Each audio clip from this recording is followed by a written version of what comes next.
Olá, você que acompanha a edição extra aqui na TVA. Você já ouviu falar em empoderamento feminino? Participação da mulher mais ativa na vida do país. Pois saibam que elas, que são maioria da população, tanto no país quanto em Santa Catarina, e são responsáveis, segundo o IBGE, por manter mais de 45% dos lares brasileiros, parecem que não gostam muito da política partidária, ou pelo menos têm que ser incentivadas até na forma da lei, aqueles 30% de participação obrigatória nas eleições para os legislativos. E é sobre esse assunto e também sobre o Congresso de Liderança Política Feminina, que vai acontecer em Florianópolis, que nós vamos conversar então com a doutora Cibele Farias, que é Procuradora-Geral de Contas do Estado de Santa Catarina, do Tribunal de Contas do Estado, e também participante, né, do Instituto Equalis, né, de Liderança Feminina, e também o doutor Wilson Pereira Júnior, que é diretor da Escola Judiciária Eleitoral de Santa Catarina, membro do Tribunal Regional Eleitoral do Estado. Bom, a pergunta deixo com a representante do gênero feminino aqui com a gente. Por que a mulher resiste tanto a participar da vida político-partidária? Eu acredito que não é uma resistência feminina à participação da vida político-partidária. Acredito eu que é uma participação que, de fato, ela tem que ser mais fomentada entre as mulheres, né? E justamente essa é uma das intenções, né, da realização desse primeiro Congresso de Liderança Política Feminina, que é um congresso inédito, né? Nunca houve aqui em Santa Catarina, e desconheço-se em outros estados do país, um congresso que tratasse especificamente dessa temática, né? Voltado para mulheres e para o desenvolvimento das suas lideranças políticas e femininas também em outras searas. Vai ser de 3 e 4 de outubro, dias, né, aqui 13, na Assembleia. Isso, dias 3 e 4 de outubro. Esse congresso ele foi planejado de uma forma bem interessante. Quais são os grandes destaques desse congresso, na minha opinião? Primeiro, que todas as palestrantes são mulheres, então são mulheres de destaque na vida pública, mulheres que se destacam, por exemplo, no âmbito das campanhas eleitorais. Doutora Denise Schlickman, que é uma das participantes, das palestrantes, ela é uma dos ícones no Brasil quando se fala em campanha eleitoral, né? Ela participa das regulamentações do Tribunal Superior Eleitoral. Várias deputadas aqui de Santa Catarina vão participar do Congresso, trazendo a sua experiência dentro dos partidos políticos, né? Nós temos também mulheres que vão falar sobre gestão pública, como a ex-prefeita Ângela Min, por exemplo, a deputada Ana Paula, né, que já foi prefeita também. Então, vão trazer a sua experiência do dia a dia da gestão pública. Temos mulheres falando de políticas públicas, de controle de políticas públicas, como a conselheira substituta Sabrina Jochen, aqui do Tribunal de Contas. Então, é um congresso extremamente rico, porque ele traz mulheres falando de temática das mulheres, mas é importante ressaltar, sem a exclusão dos homens. Os homens participam também em todas as mesas de debate, em todos os painéis. Os homens estão participando ali como mediadores, e isso é extremamente importante, né? Trazer a discussão da temática feminina, não só no âmbito das mulheres, mas para os homens também, né? Vocês não enfrentam um tipo de dificuldade, inclusive neste tipo de evento que é rico, tentar atrair a participação das mulheres? Não? Olha, eu acredito que as mulheres estão, na verdade, ávidas por esse tipo de informação. Tanto é que o doutor Wilson pode me corrigir, mas a informação que eu tive é que no primeiro dia de inscrição, que foram abertas as inscrições, já tivemos 100 mulheres inscritas. 150 já no primeiro dia de inscrição. Então, nós temos ainda vagas abertas, né? E possivelmente elas não vão ficar por muito tempo à disposição. Eu acredito que as mulheres estão, sim, muito interessadas, e a grade de painéis é extremamente interessante, né? Até do ponto de vista prático, né? Existem algumas oficinas que vão ajudar as mulheres a entenderem, por exemplo, como se faz um projeto de lei voltado para as mulheres, né? Que explica que que eu não sabia dessa informação, fiquei sabendo pela programação do Congresso, doutor, que cada Procuradoria Municipal deveria ter uma Procuradoria das Mulheres voltada para atender às demandas das mulheres dentro de cada município. Então, são assuntos extremamente interessantes que eu tenho certeza que as mulheres estão muito interessadas em participar. O Dr. Wilson lida com outro tipo de problema, né? Que são as laranjas, né? As chamadas candidaturas laranjas femininas, pela obrigatoriedade dos 30% nas chapas proporcionais, né? Legislativas.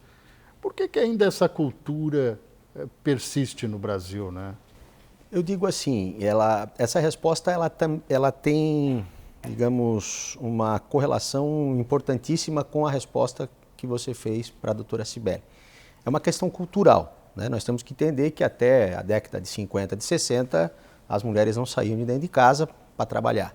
Então elas não procuravam a política porque elas tinham filhos para sustentar, as famílias antigamente tinham, né? A sua prole era muito maior, né? Os afazeres das mulheres eram muito maiores, né? Não existia as facilidades que hoje as nossas residências possuem, né? Veio a década de 70, as mulheres começaram a sair para trabalhar e as facilidades domésticas começaram a ser criadas, mas a vida da mulher em si, ela passou, aí que a gente começa a entender, digamos, uma tripla jornada, né? Ela acorda para ser mãe, né? Para mandar os filhos para a escola, saía para trabalhar, voltava para ser mãe e no fim, evidentemente, né? Como uma excepcional namorada ou alguma coisa assim. E é uma tripla jornada muito difícil, né? E evidentemente que veio os anos 80, essa saída da mulher de casa, ela foi crescendo. Vieram os anos 90, os anos 2000 veio de fato o boom mundial, né? E obviamente o Brasil e Santa Catarina veio nessa linha. E nós chegamos hoje numa situação que, vamos lá, vamos lá, eu vou generalizar, né? Mas os grandes centros comunitários, digamos assim, né? As grandes cozinhas comunitárias, elas são geridas por mulheres. Uma boa parte, digamos, né? Uma boa parte das APPs, das escolas públicas, ou dos centros das igrejas, ou dos centros culturais, as mulheres estão à frente. Elas passaram a ter um destaque na sociedade, mas, evidentemente, que elas não procuraram um meio político, porque o meio político, nós temos que ser honestos, né? Machista. Até o final da década de 2010, ali, ele era extremamente machista, né? Então, vieram reformas importantes, né? Que fez com que as mulheres procurassem mais a política. Mas nós vivemos até o ano de 2016, o que para mim, na realidade que sou filho de uma mulher que sempre trabalhou fora, foi professora por 30 anos, diretora de escola, coordenadora, eu sempre tive uma mãe que saiu para trabalhar. Para mim aquilo ali era normal, mas para muitos lares isso não é normal, né? Você mesmo disse que 45%, segundo o BGE, tocam os seus lares, ou seja, 55% ainda não, né? As mães ou estão em casa ou deixam um pouco a sua residência. E dessas reformas que nós tivemos, o legislador ele passou a entender como importante. Por quê? Porque nós temos N exemplos, aí eu não sei o número, mas N exemplos de comércios, de empresas que são tocadas por entes femininos, né, pelo gênero feminino, por mulheres, que são de absoluto sucesso. A partir do ano 2000, de 95 para frente, nós tivemos inúmeros concursos públicos, e no caso aqui a própria doutora Cibele, em que as mulheres elas começaram a passar com 70%, 80% do número dos concursados. Ou seja, a partir do momento em que a mulher ela saiu para o campo de trabalho, ela tomou sim, naturalmente, a sua parte na sociedade, ou digamos no núcleo político da sociedade. Só que quando você fala em política, né? Nós esses dias ainda estávamos conversando com uma deputada aqui da casa que ela falou que na casa dela ainda é difícil, porque ela ainda tem que chegar em casa 10 horas da noite, 11 horas da noite, porque normalmente as reuniões nos partidos políticos são 8, 9 horas da noite. Então veja, isso é uma mudança cultural. E como eu estava falando, até impressionantemente, até no ano de 2016, nós perdíamos em número de representatividade feminina para países onde o machismo, onde nós olhamos daqui, do outro lado do mundo, evidentemente, como uma Indonésia, onde lá a representação feminina nas cadeiras do Legislativo eram maiores que no Brasil, onde nós nos achávamos assim à frente, né, de muitas situações. Então vieram essas reformas políticas, onde veio essa obrigatoriedade dos 30%, né, da participação de um gênero, né? Infelizmente no Brasil ainda estamos em 100%, 70% do gênero feminino e 30% do gênero, 70% do gênero masculino e 30% do gênero feminino. De todo modo, aí entra a questões das candidaturas laranjas, né? O senhor sabe que tem duas atividades no país onde essa regra aí, que é absolutamente, do ponto de vista antropológico, verdadeira, infelizmente, né? Demonstram que esse crescimento da participação feminina, ele veio antes, bem antes, que é no mundo das artes e no mundo do jornalismo. As mulheres são há muito tempo maioria nas redações, né? A minha geração, já 34 para 35 anos de profissão, já identificou esse fenômeno lá atrás, quando eu comecei. As mulheres, inclusive, têm cargo de chefia, são as pessoas responsáveis por gerir conteúdos de telejornais, jornais, hoje portais de internet, com muita galhardia. E isso é uma vitória profissional. Mas eu acho que essa vitória profissional veio antes da vitória política, propriamente dita, porque eu vejo um fenômeno, aí eu dirijo para a doutora Cibele, por que mulher não gosta de votar em mulher? Eu já ouvi depoimentos claros de mulheres dizendo, mas eu vou votar, mas ela é mulher, né? Na política não vai funcionar. Ela não vai suportar a pressão do grupo majoritário masculino na cabeça das pessoas. Eu não penso assim. Espero que as mulheres também mudem esse. Mas é uma tendência isso ou é o momento que a gente vive? Não, eu acredito assim, que até, claro, obviamente, né, algumas mulheres podem efetivamente pensar assim. Mas não precisava dizer em público. Eu não acredito que é a maioria, não acredito que seja a maioria. Eu acho que é muito importante assim que as mulheres consigam se identificar, né, gerar uma empatia e identificar com aquela representante. Isso é fundamental. Né? Então, assim, tem que desenvolver esses espaços maiores de convivência com as lideranças femininas, com o seu eleitorado também. Né? Nós não podemos perder de vista assim, que as mulheres, né, em tese, elas, dentro de uma bancada, elas poderiam representar melhor os nossos desejos, né? O que nós esperamos dentro de um panorama político. Não que os homens também não possam fazer isso, claro, né? E aí realmente vai da opção pessoal de cada um, mas acredito que não pelo fato de ser mulher, é por questões de empatia mesmo, né? E muitas vezes até de afinidade político-partidária, né? Eu tenho uma determinada linha e outra não me agrada, então... Isso é algo para a gente explorar até durante o programa, que é essa questão da afinidade programática até dos partidos. Programática, né? O que eu vou entrar para defender posições que muitas vezes pode conflitar com a proposta geral do partido. Exatamente. Já ouvi esses depoimentos também, bom, mas não dá para concordar com essa coisa ou com esse tipo de coisa. Né? Vocês idealizaram um evento, o Congresso de Liderança Política Feminina, uma parceria da Escola Judiciária com a Escola do Legislativo, quer dizer, dois poderes. Né? Mas a gente não vê iniciativas do Executivo, né? Poder Executivo, no sentido mesmo que, porque a senhora faz parte de um órgão que trabalha sob fiscalização dentro de um órgão que é auxiliar da Assembleia Legislativa por efeitos constitucionais. Mas não vê do Executivo, por exemplo, esse incentivo. Né? Santa Catarina tem pela primeira vez uma vice-governadora. Na realidade, quando nós idealizamos esse evento, eu assumi a Escola do Judiciário Eleitoral em abril. E nós tínhamos passado no final de 2018 um julgamento que foi emblemático até aqui de um município aqui de Santa Catarina, onde A processou B por candidatura falsa, né, laranja, mas B também processou A. Isso para a Câmara de Vereador. E os dois processos foram julgados procedentes e hoje estão sendo analisados pelo Tribunal Superior Eleitoral. E quando eu chamei a Isabela e o Ayrton, o primeiro evento que me veio na cabeça foi assim. E nós também tínhamos passado o julgamento do TSE, recentíssimo, um pouco antes das eleições de 2018, onde dizia que o dinheiro arrecadado, né, que o dinheiro público também deveria ser cotado em 70-30. Isso a gente vai tratar mais à frente, porque eu tenho um depoimento terrível sobre isso, assim, feito por homens. Né? Então, assim, qual foi a minha ideia principal, a minha primeira ideia? Bom, nós precisamos conversar com as mulheres. Porque nós chegamos num determinado momento hoje, não só legislativo e não só cultural. Nós vamos chegar num problema muito sério em 2020. O partido político ele vai precisar da mulher. O partido político sem a mulher hoje ele não vai concorrer às eleições. E por que eu digo isso? E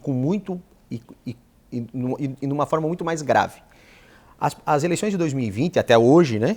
Até hoje, dia 12 de setembro, se nenhuma reforma vier, né? Não vai haver a possibilidade de haver coligação partidária para as câmaras municipais. Ou seja, antigamente você pegava 10 partidos, você coligava, você botava lá 20 candidatos, 6 mulheres, ou 7 mulheres para dar a cota, e cada um ia lá, fazia a sua campanha e elegia os seus representantes. Agora nós não teremos mais essa possibilidade. Nós teremos uma candidatura de no mínimo 100% da cadeira, cada partido vai ter que apresentar, e a partir do momento em que ele tiver que apresentar, vamos lá, 10 candidatos, cada partido terá que ter 3 pessoas qualificadas, que saibam arrecadar recurso, que saibam gastar esse recurso, que saibam prestar suas contas e, evidentemente, que saibam, principalmente de tudo, pedir voto e querer ser uma representante feminina. Então, quando nós conversamos, eu e a Isabela e o Ayrton, o que nós precisamos? Nós precisamos mostrar para a mulher 2 coisas. Primeiro, não sou eu que estou dizendo, a sociedade impõe isso. A mulher é muito capaz, ou muito mais capaz, como você mesmo falou, para muitas atividades. E evidentemente que a atividade política é uma delas. E segundo, a lei obriga. Então nós temos que conversar com as mulheres e nós temos que conversar com a ala feminina das mulheres e principalmente com a ala masculina dos partidos políticos, que dizer para eles, sem a mulher vocês não vão funcionar. Aí, evidentemente, que a Isabela já conversou, o primeiro nome que ela falou foi da doutora Cibele, que por uma longa amizade... Identifica, por favor, a Isabela, quem ela é, o sobrenome... A Isabela Bertoncini, ela é a minha diretora executiva lá na Escola Judiciária Eleitoral. Quando eu fui convidado pelo presidente Cid, pelo desembargador Cid, a ser o diretor da escola, eu falei assim, eu assumo a escola, mas com 2 condições. Primeiro, que a Isabela venha trabalhar comigo. E segundo, que eu preciso me comunicar. Eu penso que o Tribunal Regional Eleitoral, como um todo, mas principalmente nós aqui em Santa Catarina, nós precisamos nos comunicar com os partidos e com a classe mulher, com o gênero feminino. E explicar para eles que hoje elas são mais do que necessárias, elas são obrigatórias. E para isso que a gente idealizou esse evento. Por que nós estamos fazendo esse evento, se você também me permite? Porque nós queremos agora comunicar todo o estado de Santa Catarina, veja, vocês são necessárias. E, obviamente, muito mais do que capazes. E as nossas palestrantes vão demonstrar isso com muita galhardia. Só que a partir de abril, quando as inscrições partidárias elas se encerrarem, nós vamos montar de 8 a 10 polos no estado de Santa Catarina e nós vamos lá qualificar as mulheres.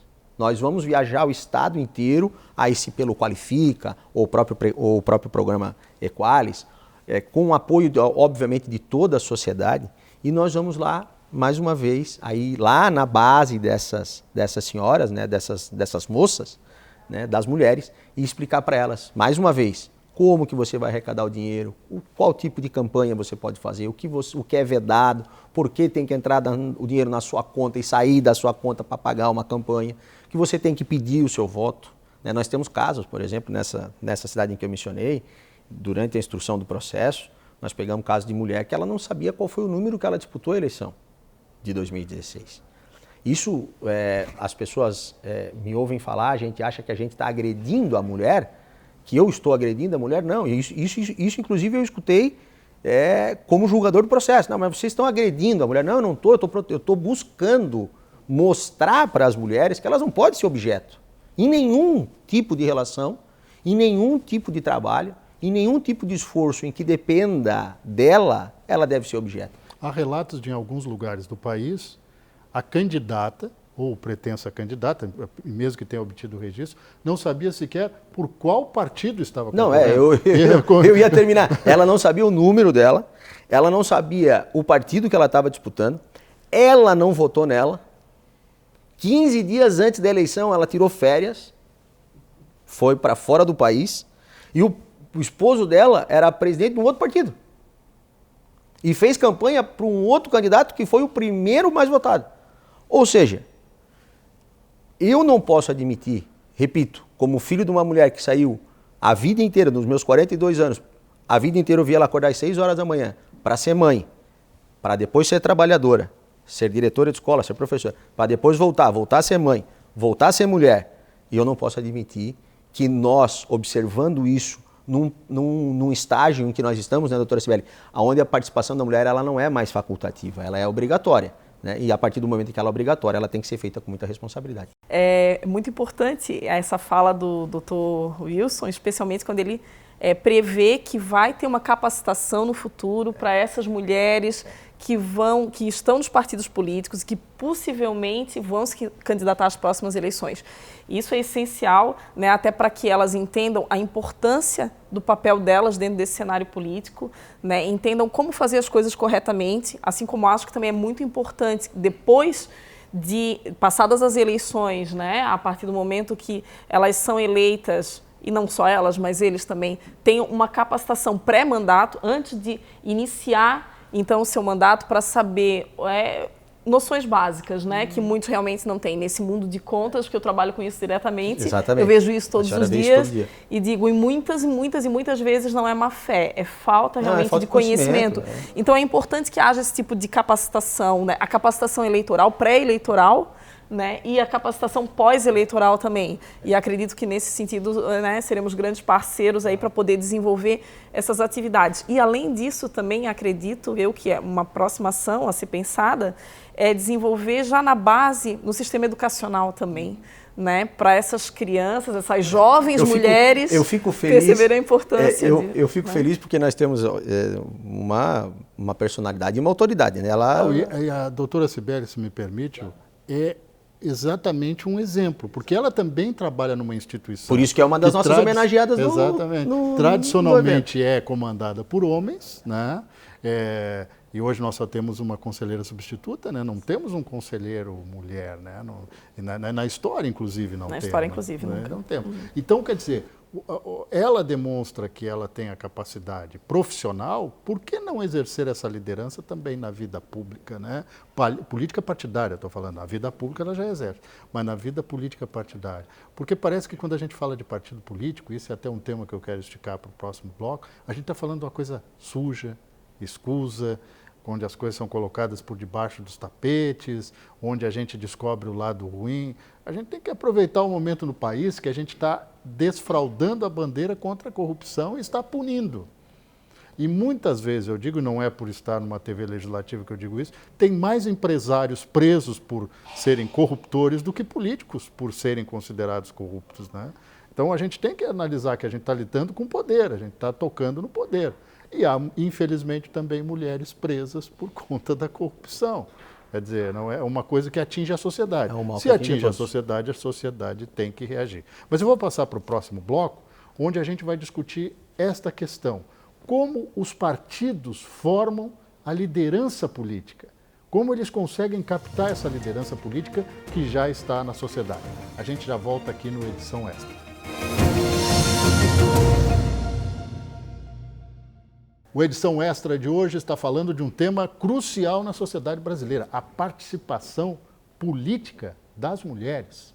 Elas resistem, estão melhorando, estão cada vez administrando mais cidades, já administraram estados, já administraram até o país e também são presidentes de cortes superiores e de outras entidades que moldam a vida do Brasil. Aliás, hoje a presidente do Tribunal Superior Eleitoral, a ministra Rosa Weber, que é aqui do Rio Grande do Sul e é oriunda da Justiça do Trabalho, né? Do trabalho, exatamente. Tem uma história até interessante que uma das primeiras senadoras de Santa Catarina, a Sandra Guide, lá de Criciúma, ela era suplente do Espiridião Amin. O Espiridião Amin foi concorrer à presidência da República em 1994 e ela assumiu o cargo de senadora. Ela foi colega da Rosa Weber num colégio lá em Porto Alegre. E ela dizia que ela estudava bastante, mas que a Rosa Weber era mais CDF. Era mais CDF. Então, só para entender que as coisas não estão tão distantes da nossa realidade assim. Hoje são duas mulheres empoderadas, né? Então, quer dizer, são... Eu não gosto de usar o termo porque parece ideológico, né? Não gosto, mas... Hoje eu não gosto também. Eu acho que a maioria das pessoas não gosta. Mas, enfim, são mulheres que representam bem o gênero desse indivíduo que saiu de casa. Elas representam a sociedade, né? Exato, é a maioria da sociedade. Exatamente. Mas o senhor estava colocando a questão de trabalhar a formação política da mulher antes da eleição, mas tem o fato depois. Inclusive até o jovem também, a criança, entra nesse processo, né? Eu penso que todos os tribunais eleitorais eles começaram a se preocupar nessa questão feminina. O que nós buscamos por primeiro é fazer essa qualificação antes da eleição para que nós possamos evitar o maior número possível, ou digamos o menor número possível de processos após as eleições. Porque todo mundo pensa, até de uma forma muito certa, de que, poxa, os candidatos se dedicaram, fizeram as eleições, gastaram dinheiro, gastaram tempo, pediram um voto, foram eleitos e no fim vai ter que ser cassado porque a representação feminina não estava de acordo. Exato. Isso acontece, isso é do sistema democrático, é a nossa obrigação como Poder Judiciário de dizer se aquele processo está ou não de acordo com a lei. Mas a doutora Sibeli tocou em dois assuntos importantíssimos. O primeiro, depois que nós tivermos em outubro de 2020 todos os eleitos e todas as eleitas, aí o tribunal ele entra numa nova fase, que é uma fase que já funciona desde 2015 e 2016, que é o programa Qualifica. O que é o programa Qualifica? Que também tem o apoio do Ministério Público, do Tribunal de Contas, tem o apoio do Tribunal de Contas, hoje nós somos em 25 entidades, que é onde nós vamos qualificar os eleitos, né? Então, assim, você foi eleito, você nunca teve qualquer cargo público, você não sabe como montar o seu gabinete, você não sabe que você tem uma verba de gabinete, aonde você pode gastar essa verba, até você fazer projetos de lei, como fazer com que esse projeto ande dentro da Câmara, como que você não perde o dinheiro que você recebe de uma emenda, por exemplo, que você vai até o seu prefeito, que você vem até o governador do estado, vai até Brasília e arruma do ministério, e muitas vezes você não pode gastar o dinheiro porque você não fez o projeto adequado, porque você não soube qualificar a sua equipe. Nós vamos em tantos detalhes, esse projeto Qualifica, como eu disse, são 25, são tantos detalhes que nós muitas vezes até damos dicas, digamos, de como você qualificar o seu próprio corpo de trabalho dentro da sua Câmara Municipal ou dentro das prefeituras. E esse trabalho ele é tão interessante que nós temos um caso de uma moça que ela era auditora fora do estado de Santa Catarina. Ela veio trabalhar num município dentro do programa Qualifica, ela veio trabalhar num determinado município e ela entrou, o prefeito não sabia quem ela era, nenhum munícipe conhecia ela, absolutamente nenhum. Ela entrou como controladora do município, município muito pequeno, e o trabalho dela foi tão fenomenal que acabou o programa naquela cidade e ela acabou sendo contratada por aclamação do povo. O povo ia lá e dizia, mas olha, agora a gente sabe onde é que está indo esse dinheiro, por que não foi devolvido tal dinheiro para o Estado? Então, nós tivemos essa preocupação em 2016 e nós achamos essa lacuna. Bom, nós estamos qualificando depois, mas como é que nós vamos fazer para qualificar antes? E esse também é um dos motivos que nós procuramos a Assembleia Legislativa para fazer esse evento feminino, porque nós entendemos que, pela estrutura da Assembleia, pelo número de partidos que aqui tem, um bom número de representações femininas, né? Que não são as 12 que seriam o ideal, mas já chega perto. Mas já chega perto, muito melhor do que na legislatura anterior. E nós temos a capilaridade que vocês têm, né? De toda essa infraestrutura magnífica que é a própria TVA. Então, nós precisamos disso. Nós entendemos que o Tribunal de Contas, o Ministério Público de Contas, nós como Tribunal Regional Eleitoral, a Assembleia Legislativa, sem olhar para a questão partidária, quem toca esse partido, quem toca aquele, quem toca a Assembleia. Não, nós temos que entender que nós somos entes públicos, nós recebemos os nossos proventos, nós dedicamos o nosso trabalho, mas nós recebemos o nosso provento, nós temos que devolver isso para o Estado. Como? dividindo experiência. A doutora Sibeli tem uma vasta experiência em todos esses programas e que ela participa e onde ela atua, e nós temos que fazer, nós temos que entregar isso. E, por último, né, como ela mencionou, a meninada, né, essa molecada. Então, o Tribunal Regional Eleitoral, muito em breve, isso é um programa que já está muito bem encaminhado com a Secretaria do Estado. Nós tivemos um programa, para vocês entenderem, nas eleições do ano passado. Nós chegamos a ter 96 mil eleitores de 15 a 17 anos, a 18 anos incompletos, em 96. Ano passado nós estávamos com 27 mil eleitores em abril de 2018. Desculpa, em fevereiro de 2018. E o presidente Ricardo Hesler, na época, ele nos chamou e disse: como é que nós vamos fazer para conversar com essa molecada? E, obviamente, nossa equipe técnica lá elaborou um projeto que foi maravilhoso. Nós pegamos, desde ir até as escolas e falar de cidadania, falar de segurança de urna, falar absolutamente tudo, nós levamos o cadastro eleitoral para dentro de várias escolas em Santa Catarina e apenas e tão somente utilizando R$100 de uma servidora nossa, dinheiro particular dela, da Patrícia, lá da nossa assessoria de comunicação do tribunal. Nós alcançamos o Instagram, o Facebook e o Twitter. Nós fizemos vídeos, fizemos uma campanha onde o jovem está grudado, o dia inteiro no celular, isso é assim, e nós dobramos o número de eleitores em 20 dias de campanha, porque nós só tínhamos 20 dias para fazer essa campanha. Essa campanha começou em abril e dia 9 de maio terminava a campanha de recadastramento. Então nós dobramos. Nós somos a 54 mil eleitores nessa faixa etária. Mas ainda um número muito aquém, mas também já estamos trabalhando, que aí vem essa programação que nós estamos fazendo com a Secretaria do Estado. Ajudaria se no currículo das escolas a gente voltasse a ter essas noções de cidadania? Acho que seria fundamental, né? Porque a gente teve, muita gente levava, eu estava até... Hoje a gente vê criança reclamando que tem que ir no estádio de futebol, tem que cantar o hino nacional antes de começar a partida.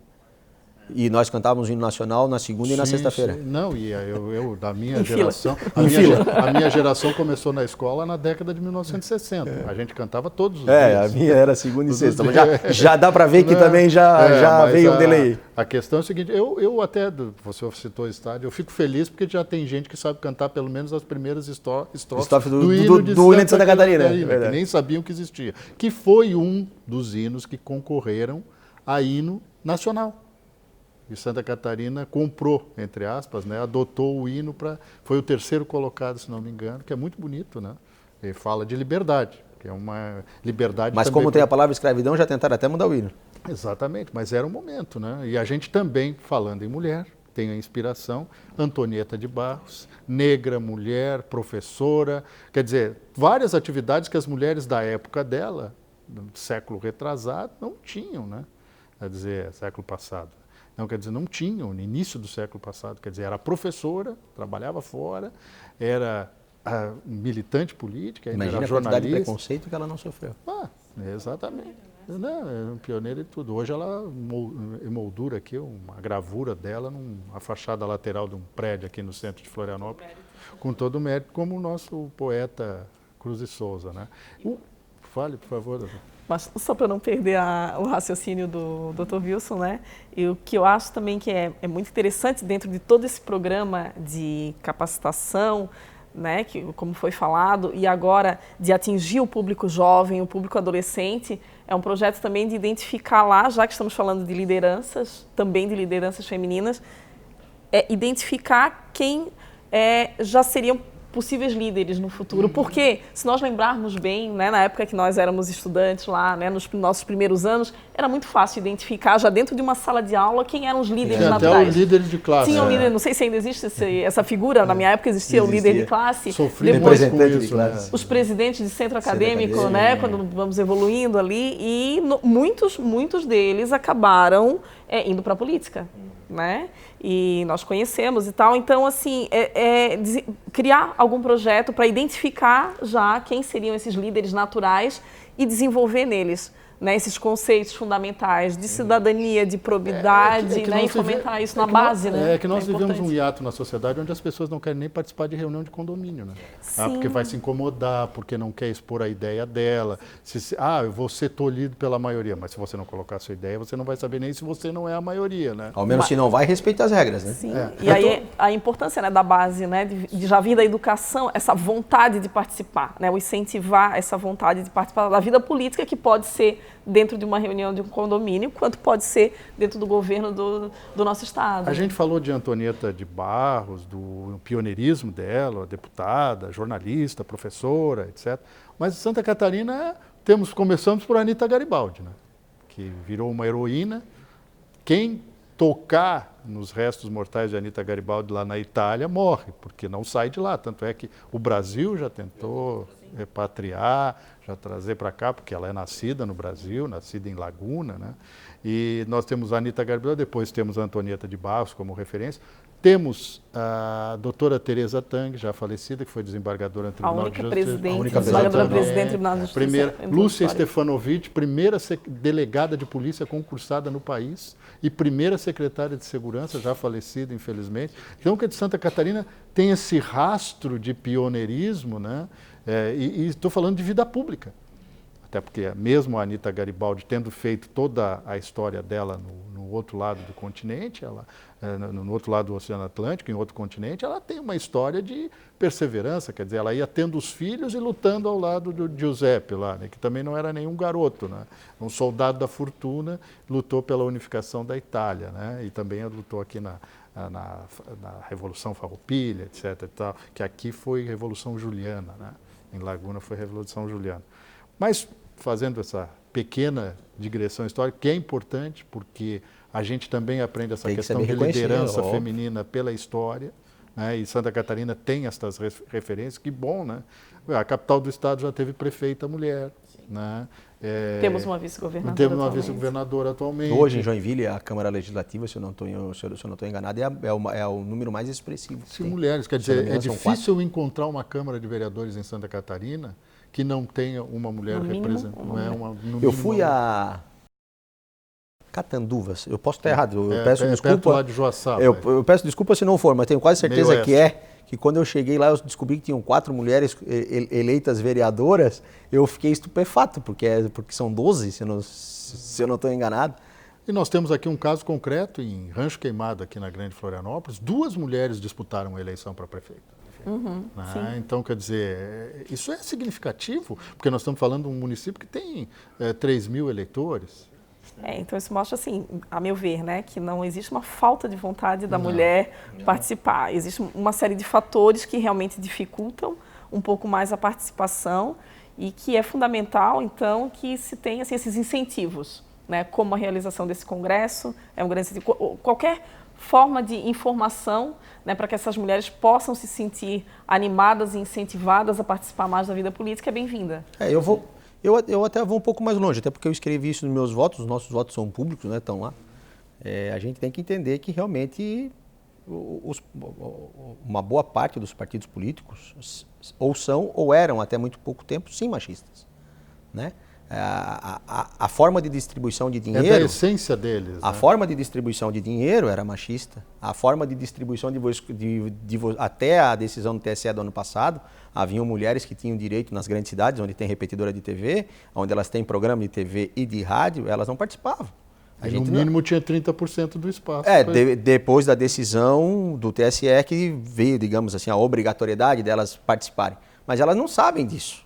As mulheres não têm ideia, até mesmo aquelas que participam, porque nós temos que entender que nós estamos no estado de Santa Catarina. 4 cidades que passam de 500 mil habitantes, sim. 3 cidades que passam de 500 mil habitantes. Posso errar o número aqui, mas 95% das cidades de Santa Catarina não tem 40 mil habitantes, A base são menos de 10 mil habitantes. De 10 mil habitantes, tá? Então eu até chutei 4 vezes mais. Então nós estamos falando de questão realmente que é de cultura. Como é que nós vamos chegar para uma mulher lá de uma cidade interior, que ela tem todos, que ela já trabalha fora mesmo na cidade pequena, né? Eu digo pequena com todo o respeito, mas de número de habitantes, né? Mas ela já trabalha fora. No final de semana ela tem todos os seus afazeres, ela tem que deixar os seus compromissos, porque ela tem o compromisso da criança na escola sábado à tarde, mas ela deveria estar na sua base eleitoral. Sim, mas voltando um pouquinho nessa digressão histórica que a gente fez, o interessante é notar que a nossa sociedade ela é basicamente matriarcal. Né? Sim. Nas comunidades rurais, nas comunidades de base. Não tenha dúvida. Eu sou neto de um homem que veio do campo, sou a segunda geração que mora na cidade.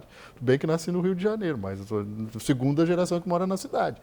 E a minha avó era essa matriarca, né? E ela, historicamente... Mas Santa Catarina tem hoje seu número muito elevado desse tipo de família. E até como é que nós vamos tirar essa Exato. senhora que mora a 8 quilômetros de distância do centro da cidade, onde a estrada é esburacada, não tem transporte público, né? Onde as reuniões, a gente já falou, normalmente dia de semana são à noite e no final de semana é o horário que ela estaria com o filho ou está grávida.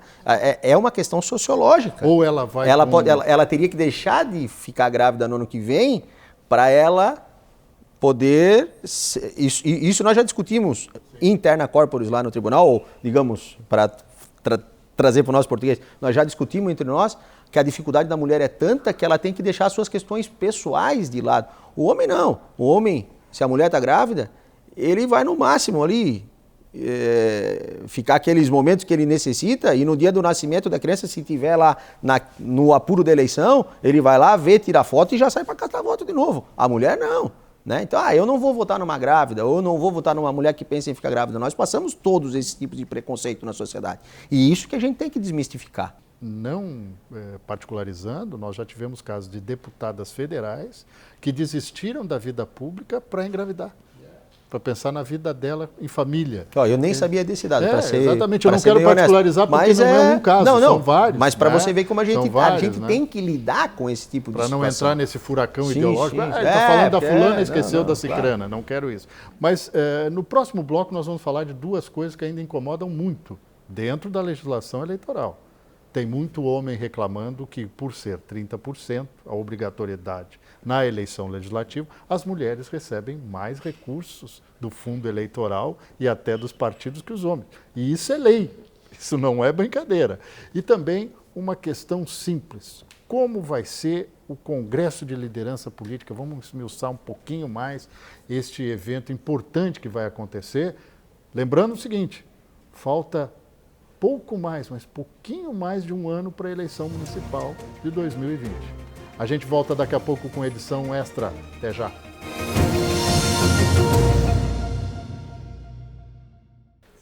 Edição extra desta semana, falando um pouco sobre a questão da participação da mulher na vida política, principalmente na vida política partidária, porque depois que ela é eleita, aí ela tem uma plenitude política para atuar mais.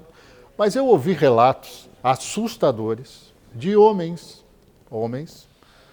que já tiveram mandatos, e mandatos importantes, dizendo o seguinte, é um absurdo que as mulheres venham a receber 30% das verbas, tanto do fundo eleitoral, quanto do fundo partidário, de outras doações dentro do partido, doações legais de campanha. Por que isso? Porque a lei não prevê que sejam só 30% delas candidatas, né? Que elas têm de... E ele fazia até uma comparação, que determinada candidata a deputada federal em 2018 recebeu 30%, recebeu quase 2 milhões de reais para trabalhar, enquanto que um outro deputado federal, também candidato à eleição, do mesmo partido, recebeu lá, na opinião dele, minguados 200 mil. Como é que se faz isso, doutor Wilson? Como é que se explica que esta lógica é a lógica da repartição mais perto da igualdade que a eleição já teve nesse país, né? Eu fico, na verdade, assim, até perplexo, né, de ter que responder um tipo. E não é um só, hein? Não, eu entendo. Primeiro porque nós, como judiciário, nós temos que aplicar a lei, né? Nós não fizemos lei para ninguém, né? O Ministério Público entende lá de acordo com a legalidade e a moralidade que a lei está sendo aplicada e nós, como judiciário, nós temos que dizer se está certo ou está errado. E não compete ao Tribunal Regional Eleitoral, muito menos a mim, dizer se a cota dos 30% para um gênero e 70% para o outro, ela é certa ou errada dentro da sociedade que a gente vive. Eu poderia ser até um pouco mais drástico. Pela questão cultural que nós vivemos, eu imporia os 30% de cadeira. Eu, na minha opinião, se legislador fosse, que nunca vou ser, mas se legislador fosse, eu diria, não, dentro de cada casa de legislativo tem que ter 30% destinada a um gênero. Então, quem tiver mais, ganha mais. Então, Mas aí nós não entraremos naquela discussão polêmica da se é política afirmativa. Se é de política afirmativa. Mas, de todo modo, nós temos que entender que se isso funcionasse para 2 ou 3 eleições, como já aconteceu em vários países no mundo, você muda a cultura. Nós estamos falando desde a sua primeira intervenção e da primeira resposta da doutora Sibeli e da minha, nós estamos falando de questão cultural, uma questão sociológica, da criação dos nossos filhos, né, da nossa juventude, das mulheres dentro de casa e do pensamento masculino, né, que não fica só dentro de casa, mas vai para dentro da agremiação. Vai até para a lei, de repente. Exatamente. Eu respeito essa opinião de que as mulheres possam ganhar mais ou não. Nós temos que entender o seguinte, infelizmente no país, eu também tenho dito, falei semana passada lá na OAB ainda, que a nossa regra partidária, que a nossa regra eleitoral, de repente tem pessoas um pouco mais estudadas em direito aqui do que eu, podem entender que eu posso estar falando uma heresia jurídica, mas eu acho que ela devia ser votada e classificada como uma cláusula pétrea da Constituição, para você mudar uma vez e você não mudar nunca mais essa situação. Por que eu digo isso? Porque a cada eleição, a cada de 2 em 2 anos, nós vamos vendo que chega para agosto, para setembro, você começa a falar em reforma eleitoral. E cada reforma dessa é um remendo, com todo o respeito que eu devo à Câmara dos Deputados e ao Congresso Nacional, e tenho esse respeito, sou democrata, sou federalista e amo a democracia que nós vivemos nesse país, só que nós fizemos remendos. E a reforma eleitoral, que trouxe os 30% de gênero, ela já foi feita a toque de caixa há alguns anos atrás, e foi tentado modificar nas últimas eleições, foi tentada fazer a modificação disso. Então, a cada setembro e outubro, nós vivemos um momento que você não para pensar. Então, não, eu vou obrigar que 30% seja para o partido, que 30% seja para a cota feminina, né? Mas na mesma lei devia ter dito assim, mas todas as mulheres têm que ganhar igual. Mas a lei não diz. Então, automaticamente, o partido, que é dono do seu dinheiro, em que pese o dinheiro ser público, ele pega e diz assim, eu posso dar esse dinheiro sim para só uma candidata. E que eu, particularmente, nunca enfrentei um processo desse, mas eu digo, não tem problema absolutamente nenhum, porque o que a lei não permite, o que a lei não proíbe, legal. É possível. Mas por que a gente tem isso? Porque a gente sabe que na hora de distribuir o dinheiro masculino, os homens vão brigar pela cota deles. Por isso que determinado candidato, esse senhor que falou contigo, ele reclamou. Porque o outro, quando soube supondo que ele fosse ganhar 500 mil, o outro lá falou, não, eu tenho meu direito, eu quero ganhar igual exatamente o que você ganha. Exato. A mulher, lá dentro do partido político, que eu não sei nem qual partido é, mas certamente as outras concorrentes, muitas nem sabiam. Não é só um partido. Não, mas eu digo, muitas dessas mulheres nem sabiam que tinham direito a 30%. Exato. E é isso que nós buscamos. Nós precisamos só dizer para elas o seguinte, veja, se você vai exercer o seu direito ou se você não vai exercer o seu direito, é uma escolha que você tem. Mas você tem direito ao dinheiro do partido, que é dinheiro público, você tem direito a participar da televisão, você tem direito a participar do rádio, você tem que fazer uma propaganda, você tem que pedir voto, você tem que saber o seu número, você tem que saber o seu partido e você tem que votar. Bom, um dos objetivos desse programa é falar sobre o Congresso de Liderança Política Feminina, que vai acontecer aqui em Florianópolis, que é uma promoção da Escola Judiciária Eleitoral e também da Escola do Legislativo. E a deputada Marlene Fengler, do PSD, que é a presidente da Escola do Legislativo, resume para nós agora como é que vai funcionar este grande evento, onde você, mulher, deve ficar bastante atenta para participar. Eu acho que a gente precisa de muitos espaços ainda para a discussão desse tema, exatamente para isso, para que a gente atraia mais mulheres para participarem da vida política, para participar do processo político em si. E aqui em Santa Catarina, ainda hoje, nós temos aqui 5 deputadas mulheres, no universo de 40 deputados, então significa que ainda temos um grande percurso, né, pela frente para que a gente conquiste a igualdade nos espaços, tanto dos legislativos quanto também da administração pública. Então, acho que é uma oportunidade muito, muito grande de se tratar do assunto. O objetivo é fazer uma reflexão, um debate sobre temas como políticas públicas para as mulheres, como a representatividade das mulheres, né, a importância da representatividade e a pouca representatividade ainda, os financiamentos também das campanhas, né, campanhas eleitorais femininas, e também troca de experiências na gestão pública, né, de experiências de gestão pública por parte das mulheres que estão à frente de cargos em gestão pública. Eu acredito muito que as mulheres, com esse debate, né, a gente trazendo exemplos, outras mulheres que possam inspirar, que possam mostrar para que é possível, sim, que além de ser necessário, é possível, sim, a gente começa a atrair mais mulheres e começa a mostrar a importância da participação, desse olhar mais sensível, do olhar feminino e, principalmente, da igualdade de forças. Essa, sim, que é importante. E que não tem sentido que, num universo como nós aqui em Santa Catarina temos mais de 50% de mulheres, né, de eleitoras mulheres, termos só 5 mulheres nos representando aqui na Assembleia Legislativa. É no dia 3 e 4, a inscrição é totalmente gratuita, né, a participação é gratuita, e o convite é a todas as mulheres de Santa Catarina, é extensivo aos homens também, porque é importante também que eles entendam, né, a importância dessa representatividade feminina, né, tanto no Legislativo quanto na administração pública, e a sociedade de modo geral. Mas as mulheres que tenham vontade, que queiram, de alguma forma, né, participar do processo político, no ano que vem teremos eleições municipais, e aí teremos candidaturas a vereadores e a prefeitos e vice-prefeitos, essas mulheres que tenham interesses, é muito importante para participar, para entender realmente o papel da mulher na política,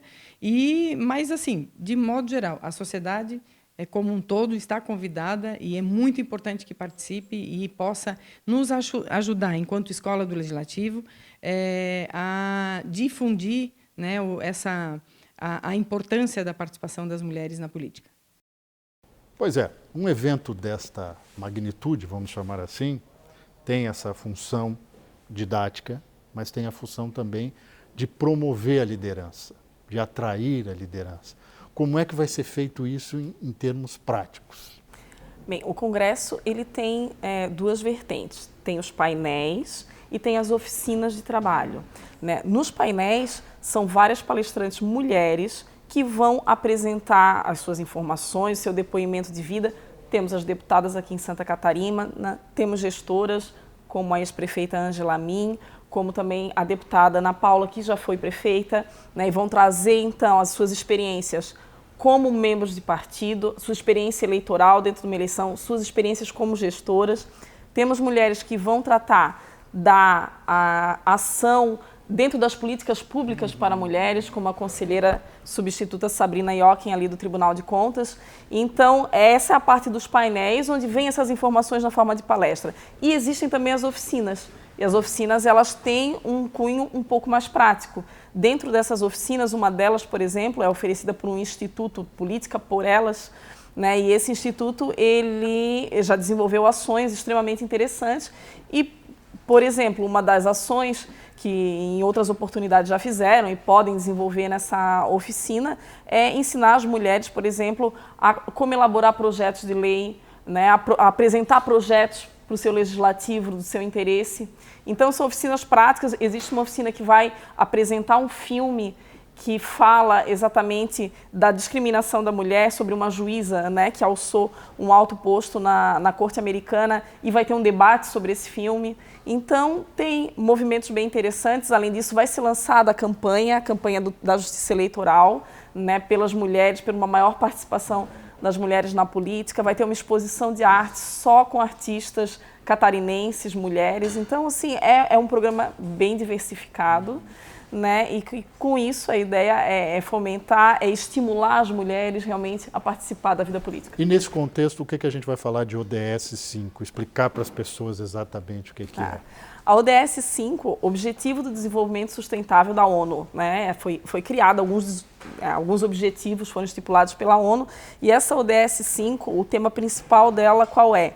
É justamente combater a discriminação de gênero e fomentar as lideranças femininas, né? É um dos tópicos e é justamente aí que se encaixa todo o programa desse congresso que vai acontecer aqui em outubro. Então, todo ele é voltado dentro dessa ação da ONU. todo ele voltado para que se possa desenvolver realmente mais lideranças aqui no nosso estado de Santa Catarina. 3 a 4 de outubro, até quando vão as inscrições? As inscrições vão até dia 2 de outubro, pelo site do TRE ou pelo site aqui da Assembleia Legislativa, mas como a doutora Cibele já deixou claro lá no começo, apenas no primeiro dia, que quando nós abrimos as inscrições na quarta-feira da semana passada, nós fomos assim, surpresos, né, com um número extremamente elevado. Nós temos vaga para 600 inscrições, mas eu sugiro que aquelas, né, que estão nos assistindo e que tenham interesse em participar, corram, né? Porque o local é a Assembleia Legislativa, aqui na Assembleia em Florianópolis, Legislativa, né, você aí no estado inteiro que está nos assistindo, já se preparar. Seria uma honra. Fazer a malinha, largar, exatamente. Que tem os outros a fazer, você que quer ser líder político. E é isso que eu ia dizer, né? Nós não estamos fazendo um congresso só para as pessoas que já alcançaram alguma função política, algum cargo político. Nós queremos também conseguir conversar com as pessoas que dizem assim, tá, então eu vou lá para ver se é um mundo que eu quero habitar. Né, que é onde eu vou escutar personalidades como essas que a doutora Cibele já falou, ex-prefeita, deputadas, né, várias deputadas. Nós teremos a palestra de uma desembargadora, nós teremos uma palestra de uma procuradora